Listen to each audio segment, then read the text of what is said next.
Hello, happy Friday, happy Birl Talk Day. So this will be our fifth edition of Birl Talk, where we talk about the highs and lows, the successes and the challenges of building a circular fashion tech startup. So on our agenda today, we have some exciting stuff to talk about. We're going to start with the eBay Circular Fashion Fund, which we've got through to the next round on, and it's really exciting. Cam's going to talk to us about that. We also had a really exciting in-person meeting yesterday in Manchester to kind of talk about and sort out all of the tech that's going on in Birl at the moment because we're at a really exciting point where we're building lots of new stuff for everything that's going live quite soon. We're then going to touch on our plans for US expansion, which is coming up in the next quarter.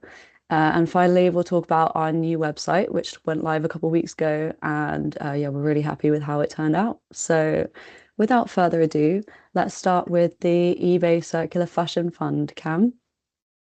Yeah, really exciting news we heard. I think it was beginning of the week that we're through to the next round of the eBay Circular Fashion Fund. And this is all about businesses that are really doing a lot of advancing the circular economy and the future of fashion.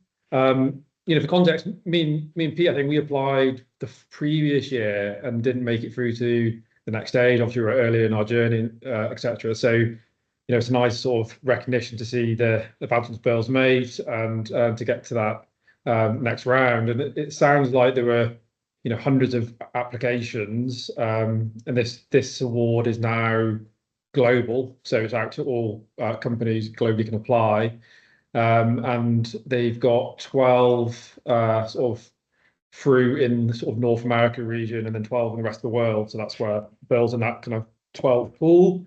And we have a presentation on Tuesday, I think, to a kind of really good group of judges who are kind of well versed in this space, as well as eBay leadership. And they'll select 4 from the group of 12 we're in. And if we get through to that, I think there's a prize sort of award of kind of $50,000, but also you're then through to the final 8 companies who will be pitching live in New York in May. So really exciting. So again, even getting to this stage is a big win. Really excited to present to the judges next Tuesday. But shows what we're building is getting recognition already, which is really exciting. Yeah, amazing. I'm also really excited by the judging panel. There's some really, really amazing kind of founders and people who are building amazing stuff in sustainable fashion. And I'm fangirling at some of the people that Birl is going to be in front of. So Yeah, congratulations, guys, yeah. and good luck for it. The challenge probably now is, you've got 5 minutes to pitch the company and the Birl, to people who probably don't know too much about us. So that's where Pete probably needs to do a good job of just kind of articulating it and summarizing it down. So it's but anyway, that's exciting. Really, really, really excited about it. So hopefully an update in a couple of weeks to see how we've done. Fingers Fingers crossed. crossed. Yeah. Cool. So the next thing on our agenda is our in-person tech meeting that we had yesterday. So Pete, do you want to tell us about that? Yeah, definitely. It was lovely to get everyone in a room for the first time in a while, and it was just really important, I think, from our side of it, with the volume ramping up in the platform, that we really make sure that we're ready for the coming months and just also understand what the priorities are for now and Q2, as it were. So, I think a few things really came out of it in terms of the practical side, is it in terms of how we get ready for some of these multi-region opportunities that we've got across Europe and the US, and ensuring that everything runs well in terms of systems, and just the practical side of that side of things, which is really exciting. And I think it was also really exciting to talk about some of the things that Liam's trying to enable in relation to sort of automating a lot of the processes, not only in terms of the core process of image matching and image listing, but also the customer service, responding to offers, messages, relisting of products, etc. So there's some really exciting things. And I think the other thing we're really excited about is how we ensure that we understand the relativity of pricing and demand in relation to pricing, and how sensitive it is if we can reduce pricing down, or if we've not got much inventory, should be putting the prices up to ensure we're getting the most from the inventory of those SKUs. So yeah, it was really nice to get everyone in the room. Really exciting to see what the platform can look like by the end of the year. But as with everything, it's one thing talking about it, another thing doing it. And that's sort of where we're at now in terms of just going away, ensuring that we're readying the roadmap to make sure that everything's in the priority order and sort of, biggest gain, biggest pain first. But it felt like everyone was really well aligned, and everyone's got a full picture of not only the tech priorities for the coming quarter and for the rest of the year, but also I think the general business priorities as well. So lots of the good work that Jess has been doing on go to market, I think is really relevant now, and understanding that the wins that she's getting will align to the platform goals as well. So it feels like we're sort of synthesizing everything together to make a really good approach for the company for the rest of 2026. So yeah, really enjoyed it, and excited to see the outcomes and the outputs of it in the coming weeks and months. And we had a really nice lunch at Caravan afterwards. That was the main bit, wasn't it? That was Yeah. the main reason for attending. So, but I will say, from a commercial perspective, it was really cool because I've not been too deeply involved with the tech before. Obviously, I've met all the engineers and I've done, logistics kind of tech, like the tech that we use within the business. But it's really, really interesting to delve deeper into exactly what goes on behind the scenes in the tech team and Birl. And I think it really kind of helps me to deepen my understanding when I'm selling Birl to people or when I'm writing our campaigns and stuff. So I thoroughly enjoyed it. And obviously our team is great as well. So it's great to just hang out with good people as well for a day. Definitely. Need to do it again soon. So put Yeah, that on the absolutely. next an action, definitely. Although it would be great not to have to wake up at 5 a.m. for the train again. But I will say Manchester's worth it. I love Manchester. Okay, so next up, we're going to talk about our upcoming US expansion. So this one I'm really excited to talk about and hear about. Cam, would you please let us know what's happening?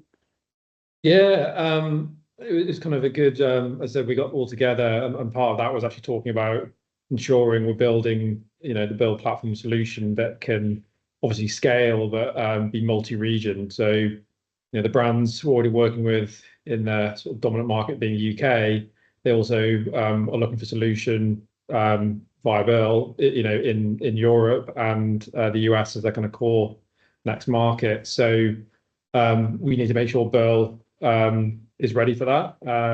Me and Pete have got a couple of trips planned probably the next 2 weeks out to Holland, Germany to meet some partners out there to expand our operations, to be able to do that in Europe and offer that to Birl to other brands in that region. And then we've got a trip planned to the US as well. It seems like a lot of the UK brands, are second market by volume is the US. So two brands we're already working with have asked us from the success of the early work that we're doing with them to expand it into the US. So that's a kind of probably key priority for us to turn that region, get that set up as soon as possible, really. So it is kind of a goal for us for Q2. And it's also a good excuse to get out to the US. So fingers crossed we get through to the eBay next round, which is in New York, and we can tag it on as one trip rather than having to get a pass from Leah to go out, for two trips back to back. So yeah. So anyway, excited, really exciting to get it to get those up and thing. It's a real goal for us over the next few months. I don't know, Pete, any other thoughts? Or I know you're quite close to. Yeah, no, really exciting. Obviously, it's a huge opportunity, and the volume of damaged product that the brands that we're already working with have in their sort of non-home region is significant, and we can definitely really help them in terms of reducing costs, increasing revenue for them, but also ensuring that those items end up in a good place, either in people's wardrobes or zero to landfill as well. So I think there's lots of benefit that we can do, and obviously when brands are less in control because it's not their home territory, then I think we can play an even bigger role in relation to helping them sort of succeed in the problems that they're facing. So yeah, really excited, and just from a technical point of view, just a big challenge, but one that I think as we build out that we can replicate each region, and just ensuring that the systems work, etc. So yeah, let's wait and see how that goes, but really exciting. Yeah, it's really exciting as well seeing because I've obviously joined the business recently and I wasn't there for the conception of your relationships with these partners in the UK, but seeing how much there seems to be like a mutual positive trust relationship that we get on a call with them and they're like, yeah, come out in 2 weeks to see our facilities in the Netherlands. It's just really kind of great to see that we've got such strong relationships that they're already ready for it to just thrust us into the EU. So yeah, really exciting. And finally, our new website went live a couple of weeks ago. So actually the last Birl Talk, we were talking about it nearly going live. It has since gone live. If you haven't seen it through our LinkedIn post or just on the website, do go check it out because we've kind of revamped the whole thing. We've upped our copy game. We've really gone into detail about our new damage returns unsellable stock solution, how it works, and the benefit that our brands get from it.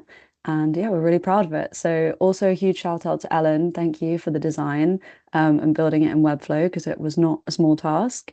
But yes, really happy with our new website, and we're going to be adding some bits as we kind of move through the next few weeks, create a little bit of content, get a little bit of design, but I won't spoil it too much. But we will be building out the website even further, and we'll probably drop a little bit, a few Easter eggs in the coming Birl Talks about that. So yeah, do you guys have any thoughts on the website to add? I was just going to say, Jess, you've done an awesome job getting that, up and refreshed. What were the kind of learnings you took from, I guess, seeing where we were before to what we've got now, and sort of that process we went through to, I think it was great, right? Like, and massive, kudos to you to get that done so quickly. My honest, humble learning from the whole situation was to not run before you can walk. So I think initially we had a conversation and I was like, yeah, I can definitely do that. I definitely can lay out a website, but turns out learning to use Webflow, which is not very similar to Canva, and also executing the design of a whole new website in the space of 1 or 2 weeks was probably not something that I could have reasonably achieved with all of my other responsibilities going on. So yeah, I'm glad that we eventually pivoted and we managed to find a good middle ground of me basically designing it in Canva, and then we'd given Ellen like a really solid brief already, so it didn't take too much time to go back and forth. But yeah, I mean, I think probably my key learning was leave the complicated, hard stuff to the experts as long as you don't really have the time and the capacity to learn it. But I'm really happy with how it turned out. So yeah, that's great. My only contribution is an emoji applause because I had nothing to do with it. So so well done. So yeah, no, really good, really pleased with it, and it was a massive thing that we wanted to achieve in Q1, and we did it. So yeah, well done. Good work. Yeah. So yes, please do go check it out if you haven't already. We're open to feedback. We're also open to praise. So if you want to like send us any good words of encouragement, and we're here for it. So thank you everyone for joining this episode of Birl Talk. It was lovely to chat about our recent wins and some of our challenges and learnings. And we'll see you next time. Thanks, guys. Bye. See you soon. Thanks, Jess. Cheers.